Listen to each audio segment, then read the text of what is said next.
right, everybody, welcome back to another episode of the WatchWell Podcast. I'm Parker, and this is my co-host, Nick. Nick, how was your week? Great week. We've had a long break. This will be our first Long break. episode posted since November. Yeah, it's been a long break. Yeah, new year. Yeah. Had a great new Um, year. Rest and recharge. Back at it for another year. Yeah. Do you do the New Year's resolution thing or no? I have before. One year I had a resolution to read a book a month every month, and then ended up not getting there. I read like 5 books in the first month of January, like in the month of January, and then didn't read any more books the rest of the year. That's funny. But yeah, I'm not a resolution guy. So yeah, what about you?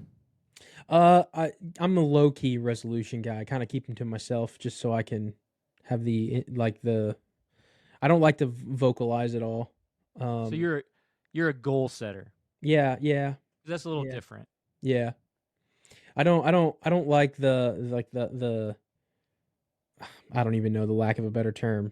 Like it's almost like a cliche. I don't like the cliche of it. So yeah, we just got yearly goals. I think that's healthy. Mm-hmm. Yeah.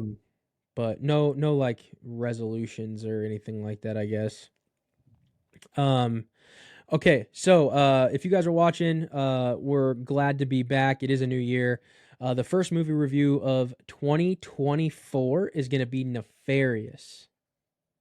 It's a newer movie. We actually, fun fact, had this recorded, and we were going to release it back in October of 2023, but due to some technical difficulties, we weren't able to. So we get a Halloween type movie at the beginning of the year in January, and then we'll do another Halloween movie October 2024. So Nick, Yeah. This fills the gap for what's coming, right? We got some good stuff coming, so this is kind of a gap filler. Lots of good stuff in the works here. So Nick, why don't we talk about the parental advisory and the plot for a little bit, and then we'll get into the movie. Yeah, so Nefarious is rated R, and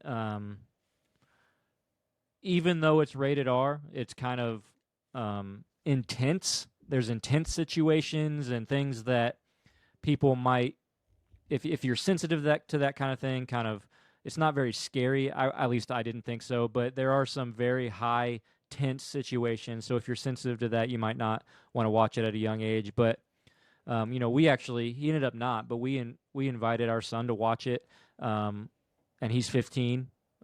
So I wouldn't have any problem with that, even though it's rated R. There's no profanity, there's no nudity, at least no profanity that I could remember, and I don't think there is, and there's no nudity or anything like that in it. There's just very tense situations. So, in that sense, I would say it's fine for just about any teenager. I don't know about a 13-year-old. I mean, depending on the 13-year-old, if they can handle those tense situations, and they have some maturity, I would be okay with that. Yeah, I would agree. Yeah, because it's not like it's not like Saw or anything like that where there's a ton of gore and it's not even like things it like that. Yeah, it's not even. And I didn't think it was. Which is both are rated R. It's so different, so very different movies, for sure. But I also wouldn't say. But this is also. It's very scary. Yeah, just tense. It's more like jump scary. It's like coming out of like different places, and it's like, gotcha, or, certain camera techniques, and it's, coming around a corner or whatever, it scares you. Coming out of a projector, like in the movie, But then I would say Nefarious is more real life heavy topics that are scary when you grapple with the reality of the situation. Yeah, and I don't think it was. So it's definitely classified as a horror movie, a Christian horror movie. For those that don't know, this was supposedly. I don't know the specific production company or producers or anything, but supposedly a Christian production, and it is definitely a horror movie and classified as one. But I don't think it's a horror movie in the sense that it's trying to scare the audience. I think it's a horror movie in the sense that the main character is in an impossible situation, like in a situation that they are terrified of. Even though the audience isn't scared of what's going on, the main character is in a situation that is absolutely terrifying. And so I I think would it's I a would horror agree movie with in that. that sense. I would agree with that because the way the movie is filmed is as if you are the therapist going through the film. Right. Yeah. It's you encountering everything as he's encountering everything. You're not Yep. you're kind of watching it happen, but the way that things are being revealed, it's as if you could take like you could walk in his shoes. Mm-hmm. So yeah, I think that that's probably where the intensity and maybe terror would come from. Because if this Yeah. really happened, that's you would be probably out of your out of your mind scared. Yeah. Yeah. So, Which um, he eventually gets to. right. So go ahead, set up the plot for us. So we have um, Nefarious. I'm going to get to him in a second, or that name in a second. But we have Edward Wayne Brady, who is a convicted murderer who is on the doorstep of the death penalty.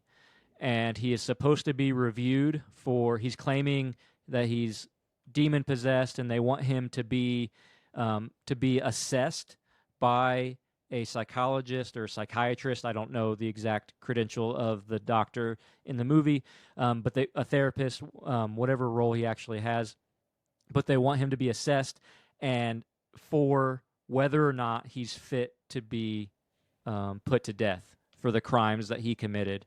And so Dr. James Martin, who is the main therapist, the doctor in the story, comes to the prison to sit in a room and talk to Edward Wayne Brady, who's claiming to be demon possessed, and he's claiming to be possessed by a demon named Nefarious.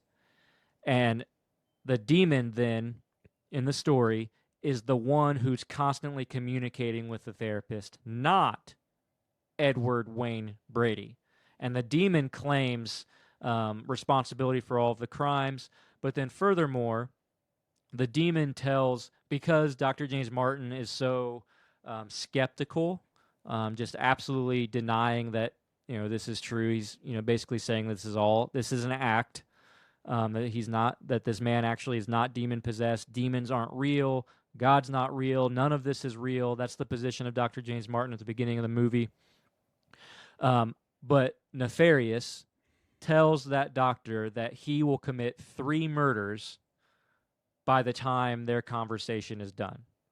And so that sets the stage for the story as it plays out and what those 3 murders are. And you can kind of tell from the beginning, at least I thought it was fairly predictable that this is where they were going, that the murder of Edward Wayne Brady, by saying he's fit for the death penalty, is the last murder that the doctor will commit. And that's what's foretold by Nefarious, the demon. And that's the conflict and everything that goes on. Anything to add? Anything that I forgot in No, there? nope. I mean, outside of just going into a little bit more detail, I would say no. I think you pretty much nailed it. Yeah. It's Yeah. the doctor coming into conflict with a physical and spiritual reality that he does not believe in. Mm-hmm.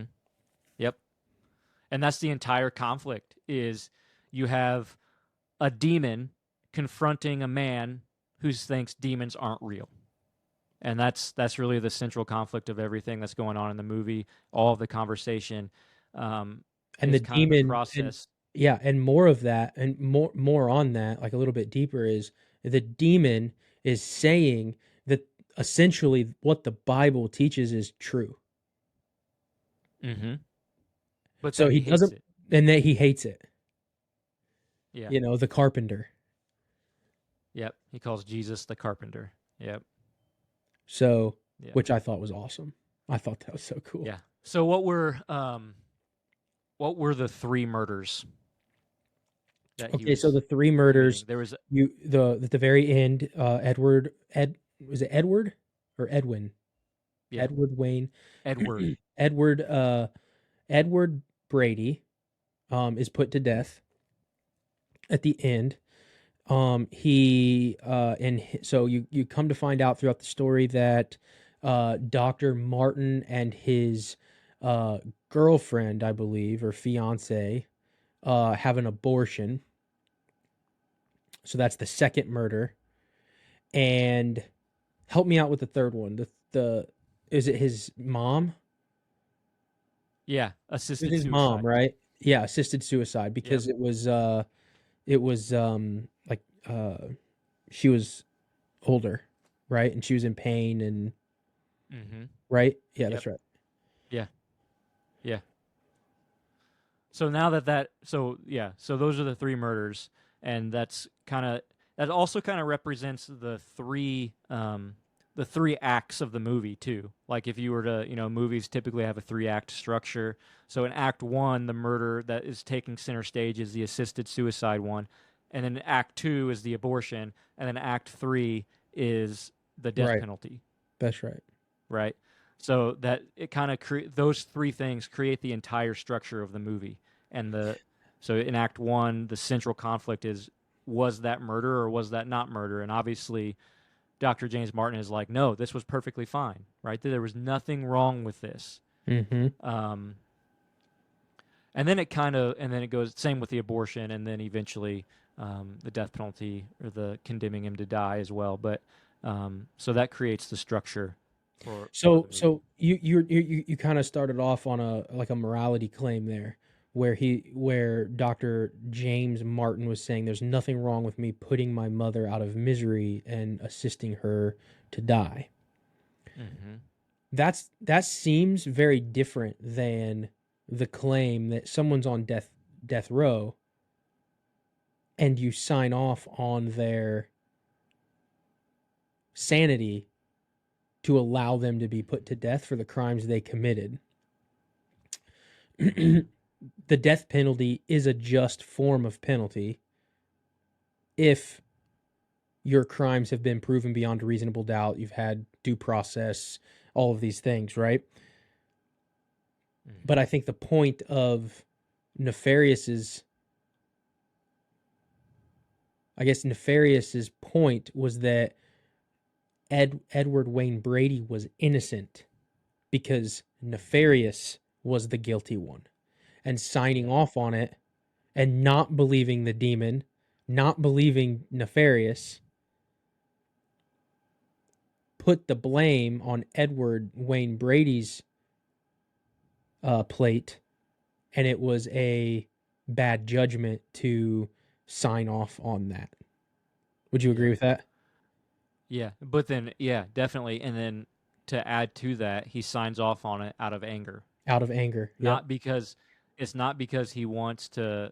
It's not out of justice. It's out of Right. pure hatred and anger And go because he away. I thinks want this out that of my it'll life. kill. Yeah, Right. yeah, I want this to go away. Right. Yeah. It's the selfishness and the selfish desire to see this go away, and Edward Wayne Brady is just a pawn in that from both the main character and from the demon. Right. So he's just kind of there, and no one is recognizing his humanity at all. It's just the Right. therapist wants what he wants, the demon wants what he wants, which is to get to the therapist, and that's how it is. Edward Wayne Brady is just a pawn in that situation. Yeah, man. Anything else? So, what do you think of? So usually Christian movies, at least in my opinion, we've had a conversation about this before, but in my opinion, usually Christian movies are not good. They are not well made, and the acting is terrible. So that's just kind of a general opinion of mine of what I've seen, with some exceptions. I would say Jesus Revolution was an exception, and there are others. So, what did you think of like the way this movie was made? The quality of this movie, things like the acting, the filming and all those various things. I thought it was on par with any other movie. Yeah. And it's definitely better. It's definitely better than Batman Begins. What? Okay, now you're just messing around. Yeah, that's not even a serious statement. Yeah. Okay. So no, yeah, that was just yeah. just to get back at you for your subtle dig at Christian movies. No, I would agree with you. I think Christian movies are 90% bad, but I think this one, I think the guy that played Nefarious and Edward Wayne Brady, I think he did well enough to deserve an award. Yeah. To Some type flip of award. between the two. Like Unreal. the flipping between the two characters is incredible. I Like thought one he moment did. he's in Yeah. tears, and then the next he's this evil Yeah. demon, and Yeah. he I did a thought it really was good job. on par. Very. I mean, I thought it was on par with James McAvoy when he did Split. And the only reason Which I why I haven't think seen Split. and the only reason why I think James McAvoy did better was because instead of 2 people, he had to play like 7. So and Yeah. In and Out and Little Boy versus a woman, and like just all the different personalities that you have to play to be able to do that. Unreal, absolutely unreal. So no, I think that the acting, the cinematography, the screenplay, I thought it was really good. Mm-hmm. Up Yeah. until the very end. Yeah. Up The until the end very is end, where Christian movie is gonna yeah, Christian movie. yeah. It was It awful. was It so was the bad. worst. The ending was It the was so worst bad. part. So bad. Yeah, and so yeah, I don't even know where to go with it. It was bad. It Really, almost ruined this the is where we go. experience of the entire movie. That's 100% accurate. What you need to do for those of you guys that are listening that have not watched this movie, as soon as the screen goes black towards the end of the movie, hit pause and be done. Yeah. That's how you If should you're watch this watching it on a movie. disc, eject it. If it's on Yep. streaming, exit out of the streaming service. Yep. That's right. Don't let it go any further. As soon Yeah. as Yeah. soon as you hear the screen go black and a gun go off, end the movie. Don't watch End the anymore. movie. Yeah. End the movie, because Stop it there. after that you get stereotypical Christian cheese ball fest, and it's Yep. awful. It's awful. Yep. Absolutely. Absolutely true. And if someone like Christopher Nolan was the one directing this movie, it would have ended there. It would have. Right? It would have absolutely ended at that point, because there's still questions left, right? You have to, Mhm. well, what actually happened? How did he survive? Did everything work out? You don't know. You And don't that's know. where the movie should have ended, is with those questions, rather than bringing it back to where they did, which so that they bring it back to a scene, an interview on Glenn Beck's TV show, which is maybe something we'll talk about in a second, which is just a cheesy, absolutely cheesy interview, in my opinion. Just didn't add to the movie whatsoever.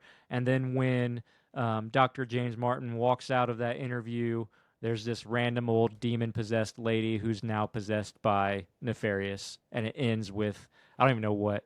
Does he say his name? Say the doctor's name? Is that how it ended? I think he says something like, He "Hey, says something. Dr. Martin," or something like that. It is It was so terrible. bad. It was so Terrible. bad. It's a Man. completely different tone. Completely, it's like they filmed the movie, ended it where the screen went black, and then some overly Christian person said, "I don't think people will get it. I don't think they're going to understand this.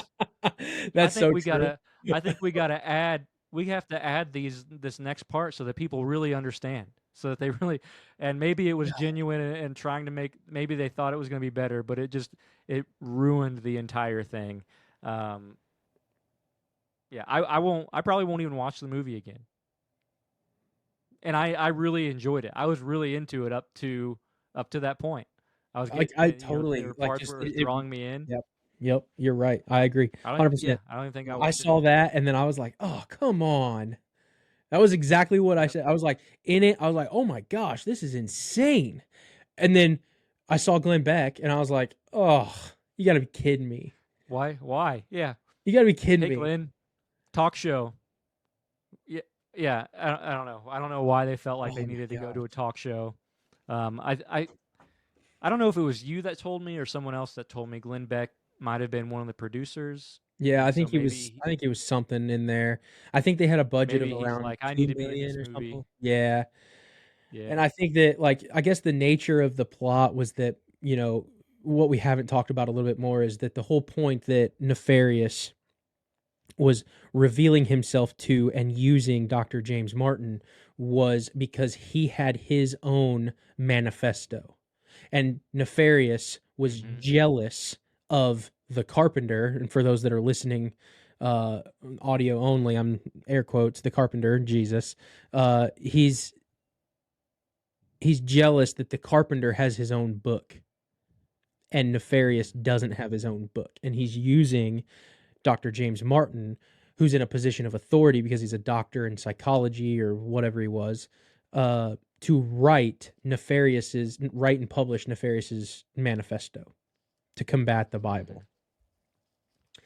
And because of that, through the experience that Dr. James Martin at the end of the movie, what Nick and I are not pulling any punches on are that Dr. James Martin writes the book, but different than Nefarious wants him to write it. Nefarious wants It's a warning.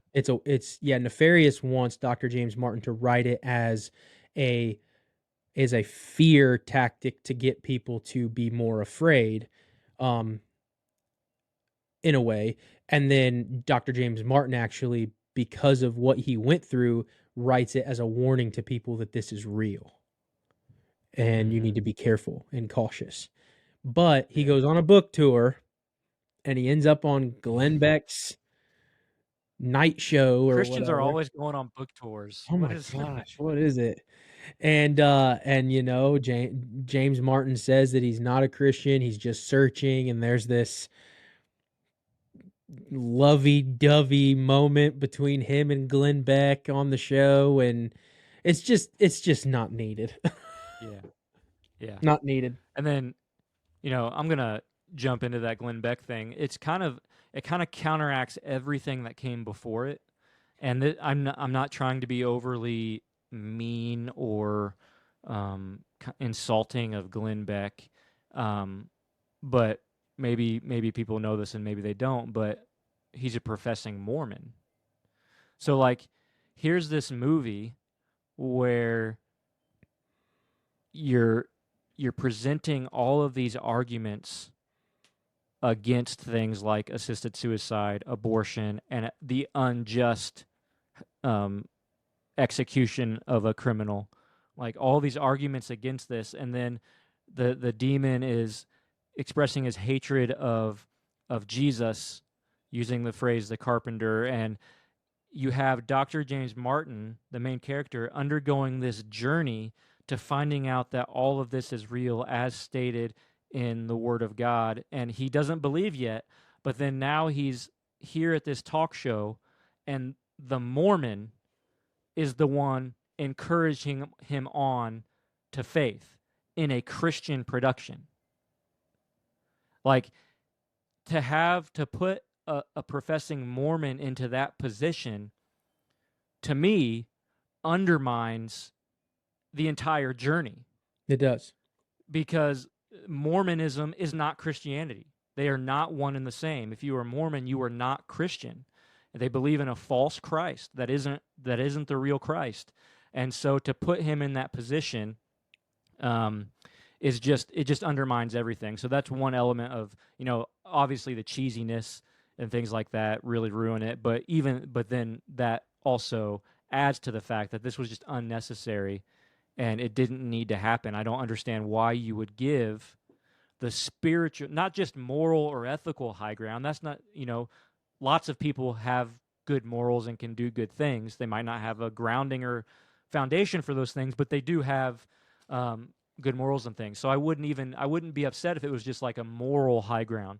But you're giving Glenn Beck in this story at the end, you're giving him a spiritual high ground Mm-hmm. of being the one to encourage that other person onto faith. And I think that's just a dangerous way to go about it. If you're gonna Christianize the movie at the end, then I don't think the best way to do that is with the Mormon. who Yeah. helped fund Yeah. it. Yeah. Yeah. So I Because mean, and your point yeah, being, just for clarity here, for those that may not know, your point being that Glenn Beck, a Mormon who believes that Satan is Jesus's brother, right? hmm yeah, Is telling the main character to go pursue a religion that doesn't believe that Satan is Jesus's brother. yeah.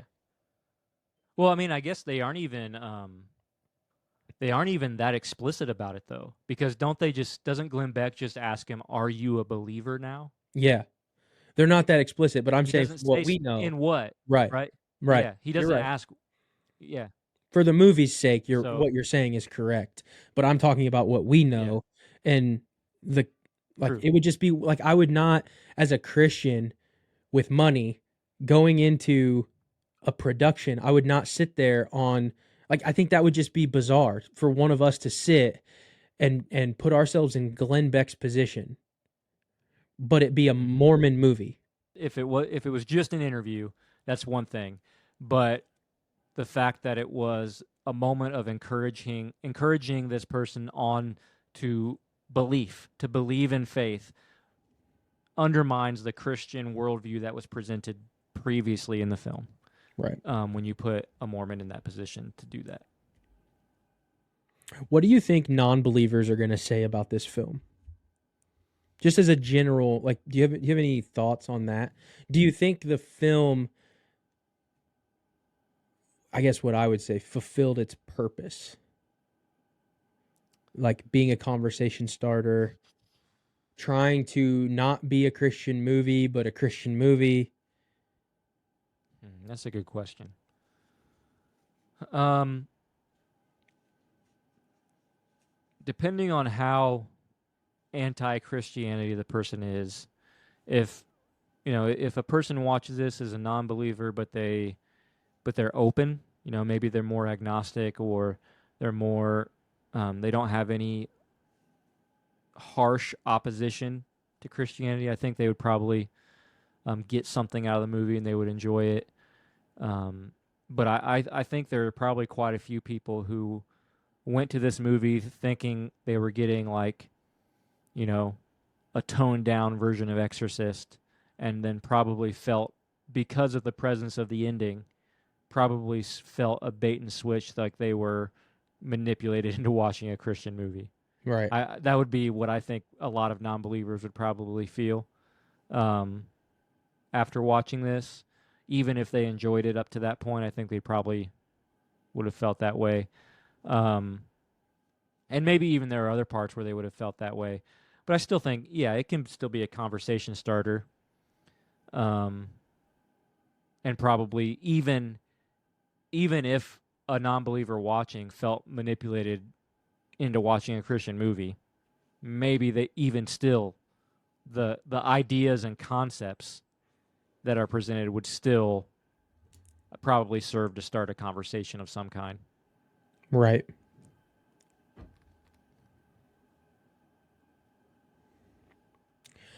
Okay, so I guess the only thing left to talk about is our favorite parts of the movie. If we have any theological disagreements, and that's about it. I think we've touched on everything else. Yeah. I think the best part of the movie is the acting from the guy that plays Edward Wayne Brady, who that actor is actually from the Boondock Saints, one of the That's right. characters from the Boondock Saints. Um, and the scene where there's a part of the movie where they ask him what he wants for his last meal. He says a Hmm. cheeseburger, or I think that's what he says.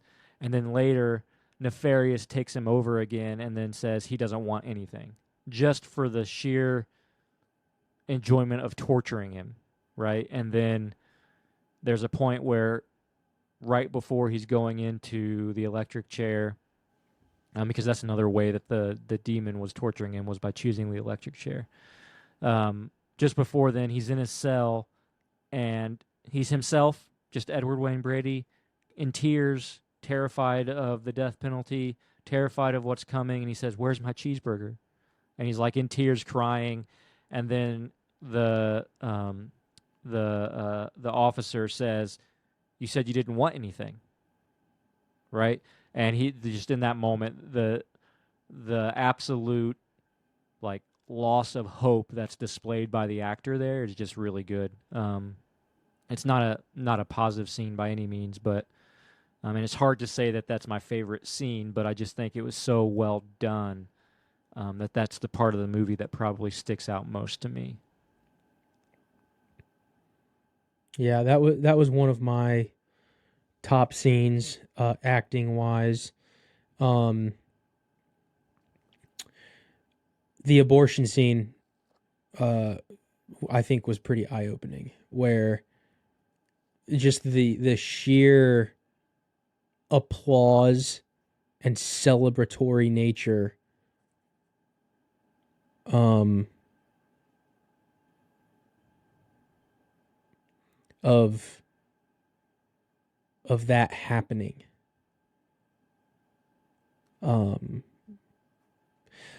I think maybe that was the scene that you would say was overacted a little bit, but I actually thought that was pretty good. I just the sheer excitement to watch or to feel that evil happening, I thought was well done. Yeah, I don't remember thinking that one was overacted at all. But yeah, I think that was that was kind of that was a turning point in the story too. That was very pivotal to the doctor actually coming around to believing truth. But at the exact same time, it was a point where his anger was really escalating towards Nefarious too, which ultimately brought about his decision. But yeah, I agree with that. And then just a couple biblical, in terms of theology about demons and things like that. I think generally the kind of things that were presented in the film are true. So, like for example, demons torturing their host in Mark 5:5, Mark chapter 5, but then specifically verse 5. It's a story of a demon-possessed man. And I'll read a little bit more than just verse 5, but it says, so starting in verse 1, it says, they came to the other side of the sea, to the country of Gerasenes, and Jesus had stepped out of the boat immediately. There met him out of the tombs a man with an unclean spirit. He lived among the tombs, and no one could bind him anymore, not even with a chain, for he had often been bound with shackles and chains, but he wrenched the chains apart and broke the shackles in pieces. No one had the strength to subdue him. Night and day among the tombs and on the mountains, he was always crying out and cutting himself with stones. So like this demon-led action to harm himself, just like we see Nefarious do to Edward Wayne Brady in the movie. Demons offering wealth and prosperity. We actually, when Jesus is tempted, that's one of the very things that Satan offers to Jesus during that period of time when Jesus is being tempted by the devil. And then my only other observation beyond those two things is just kind of sitting there realizing that in this story, the guy we're rooting for is the one who believes all the wrong things, and the demon we're rooting against is the one who believes all the right things. Right. It's just a weird, very weird position, and it's interesting. But the demon is the one presenting all of the right moral things, even though professing that he hates all of those things. He hates that those things are true, but it's just weird. Kind of a weird situation to be in. I don't know what you thought about that. But that's why the movie's good. Yeah. Up Yeah, until absolutely. Up until the end. Yeah. up until Up the end. until the last 10 minutes. Yeah. Cool. All right, man. That's all I got for this one. But Nefarious, if you guys haven't watched it, go check it out. Just remember, It's only WatchWell approved up until the screen goes black and the gun goes off. Up until then, you're on your own. Don't forget to like, subscribe, share this episode, and send your favorite episode to a friend. Subscribe on YouTube, follow us on Facebook and Instagram, and be on the lookout for more WatchWell content, more videos, just so you guys are in the loop. If you are listening and you want more content, the first and third Friday of each month is when you're going to get a new movie review. And if you want to head on over to the YouTube channel, we're going to chop up a lot of the podcast episodes and make them smaller clips, so it's easier to watch. You don't have to sit down and watch the entire 45-minute to hour and 20-minute episode. You can get some of the topics, individual bite-sized pieces, at your own convenience. So check out the YouTube channel for that, and we'll see you in the next one.